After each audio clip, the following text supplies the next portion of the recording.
Bonjour, hello, welcome to MaxMountainWorld. Welcome to the ski locker area where I've got quite a good use for my ski locker. That's where I'm keeping all the MOXON stuff. Anyway, just recently did a video down at the lake where I took all the MOXON gear down.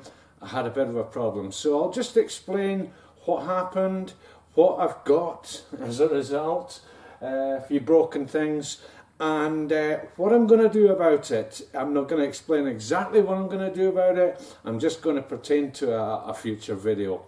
Here we go. Now the cross boom section doesn't actually fit in here, but no problem, I can store it just in that little cupboard at the end there.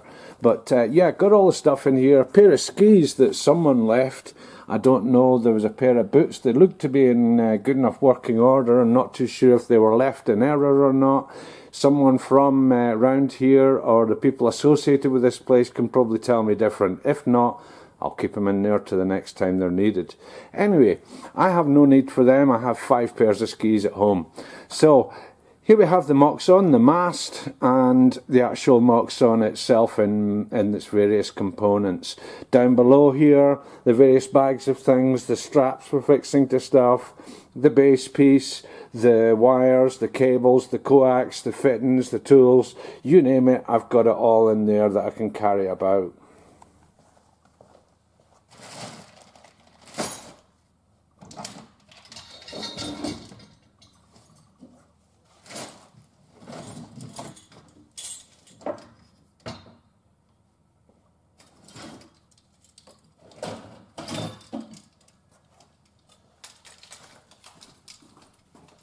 Okay, so what happened?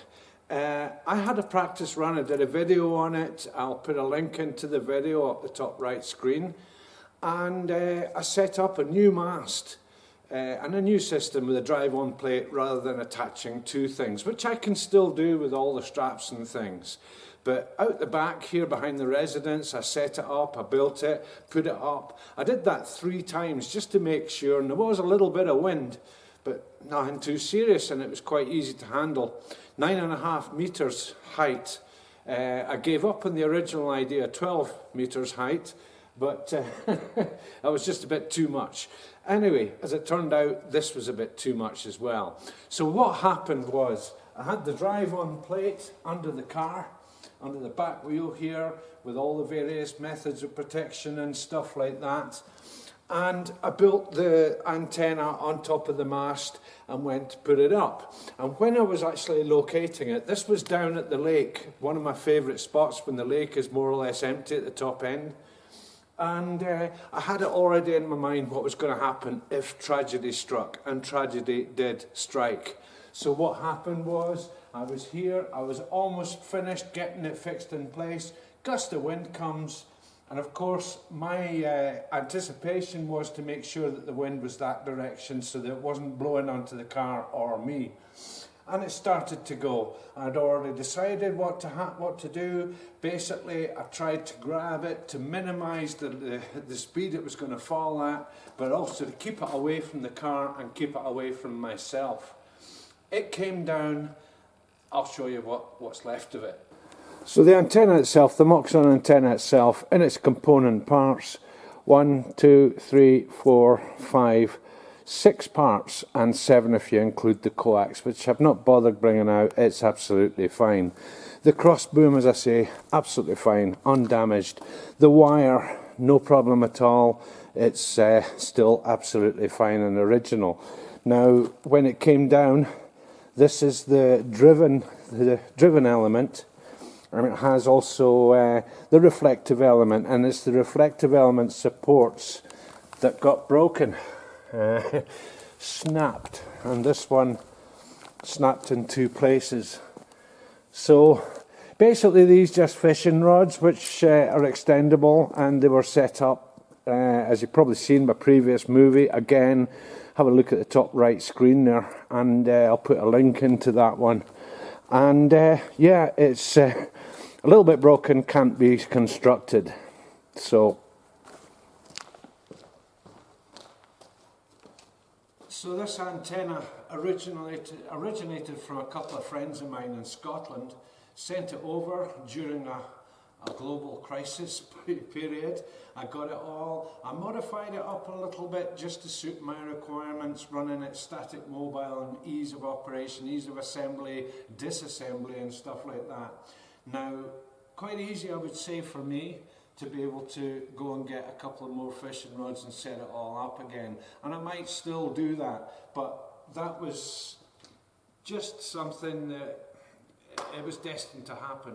Not a very good situation, very difficult setting it up like that. So I have a new setup, something organised with a friend of mine. This came from Scotland, it's now in France.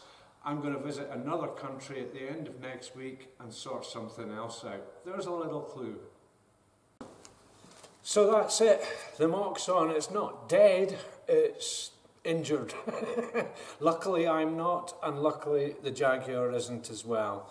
Just as I say, as soon as I knew it was going, get rid of it, get it out of the way. So that's it. It is repairable. Who knows, I might repair it in the future. But a more immediate solution will be a week today. As I say, I'm going visiting another country. I'm going visiting a legend of the 11-meter radio. And solution trouvé, as they say in French, the problem solved. So, in the meantime, if I want to go out, I've been working very hard these last few days, so not really had the time to do any videos. That's why there's been a bit of a gap. The reason I've been working hard, getting everything done, getting everything sorted out, so I've got 2 weeks off work, 2 weeks to play radio, and 2 weeks to do this little journey. It's round about 2,000 kilometres round trip. Yeah, it's going to be fantastic. I'm really looking forward to it. I'm really looking forward to the result afterwards. Anyway, what I'll do on the tail out here is I'll quickly show a couple of things, and I'll quickly go and divulge just a little bit more on what's going to be happening. So, that's it for today. Thanks very much for watching. Keep subscribing, and that way you won't miss out on all this future stuff. It also helps me in my channel. So until the next time, stay safe, stay lucky, stay on 11 metres, and we'll catch up soon. Ciao.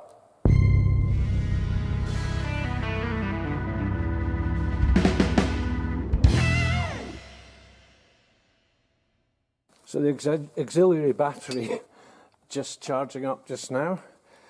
I've got the serial 3000, HP 3000 antenna with a DV27 butterfly fixing. It's the same fixing, but the other one was kind of required tools. This, it can be canted down so that the car fits into the garage.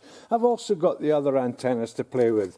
The Stinger, the Springer, the 3 fire sticks. I've got the DV27 at home, and yeah, good one. The little one there, I've had some fantastic contacts, more than 4,000 kilometres on a 2-foot antenna. Pretty incredible piece of kit. The other two obviously work well, but I've got that one tuned perfectly. So as I say, going to another country, about 1,000 kilometre trip, 1,000 kilometre trip back, and it's going to be a fantastic drive. I love driving this car, and I'm going to go and visit a very good friend, a legend, as I say, in 11-meter radio. So that's it. Keep subscribing, as I say. It's keep the alert bell thing going, and you'll be notified of these future videos. Obviously, I'm going to be doing videos. I'm going to make a weekend of it next weekend, so a lot of things going to be happening. All of the editing gear's coming with me, so I'll be doing videos actually on the move and editing them up when I'm where I'm going. That's it for today. Again, thanks for watching.